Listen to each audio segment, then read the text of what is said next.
Someone asks us, "You a Christian?" "Yeah." "Then you believe the Bible. When the Bible says that God created everything in 6 days, and science has proven that to be wrong, which means the Bible is wrong, which means Christians are wrong, which means you are wrong, which means evolution is right, right?" Not so fast. The reason so many Christians have such a strong objection to the term evolution is because it has been used against us in a political way. How does something come from nothing unless there is a creator? How did all of this come to be? Where is the scientific proof that something can come from nothing?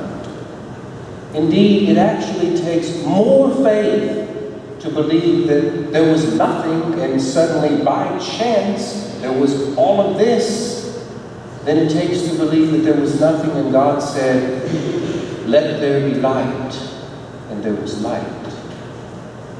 The Catholic Church has always ascribed to God the most foundational aspects of creation of which we are aware, and everything else we ascribe to nature. Our knowledge changes as science helps us to learn more about our universe, but our philosophy does not change. God underpins everything and interposes nature between himself and humanity. To call something natural is in no way to say that it is not dependent on God or somehow outside of his divine providence. It is to say that it operates according to a certain order at the pleasure of God. That's why biological evolution, or better called mutation, within human nature is not opposed to Christianity. For example, is it possible that man used to be shorter and humped over, but in time man is now much taller and he stands straight? Yes, it's possible. And it doesn't contradict anything about what the Catholic Church has always taught regarding creation, which is God created all of this out of nothing. But what about man? Is man a descendant of a tadpole who decided to climb up on the shore and over time changed into a monkey and is now a man? The Catholic Church's teaching on this question has always been the same. The creation accounts, plural, because there are several of them in the Bible, are not meant to explain in a scientific way how man came to be. Rather, they are meant to explain who man is. To understand why it's important to understand who man is, let's compare the ancient Greek idea of creation versus the accounts found in the Bible. The mythology of the Greeks talked about competing gods. Some were good and some were bad.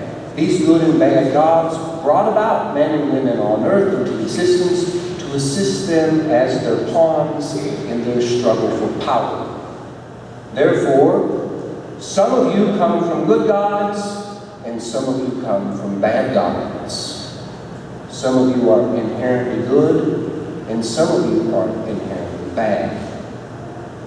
The creation accounts in Genesis 1 say God created the heavens and the earth, not gods created the heavens and the earth. The point is this: there's not multiple gods. There is one God who out of nothing created the material universe. And God called the material universe good.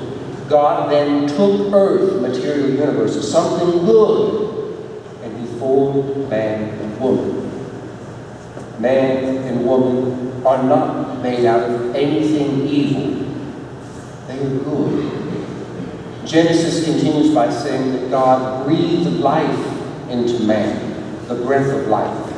God made man in his image and likeness from the earth, and then God breathed into man. Heaven, the breath of God, and earth unite in man. And many consequences follow from this understanding that man, that all men and women are created in the image and likeness of God, and that we are good. That all of us come from the earth. That God breathed life into us, uniting heaven and earth in us. If all of us have the same origin, then despite our obvious differences from one person to the next, we are all created in equal dignity, created in the image and likeness of God. It doesn't matter if you're a man or a woman, you're black or white, young or old, rich or poor. God looks at all that He has made, and God finds you very good. It doesn't matter if you're born or unborn. God finds it all very good. This is why the Catholic Church is so unrelenting when it comes to advocating a culture of life that protects the most vulnerable of our society, namely the elderly and the unborn. Sacred Scripture does not confirm for us, like a science textbook, that God created everything in 6 days or 6 billion years. But sacred Scripture does assure us God as Creator brought about all of this into being, and He sustains it in being. Sacred Scripture declares for us, God created man and woman in His likeness, and He called us good. Today, as Jesus comes to us and makes Himself present in the Eucharist, marvel at the creation around us, and pray the words that we sang in response to your song. How great are the works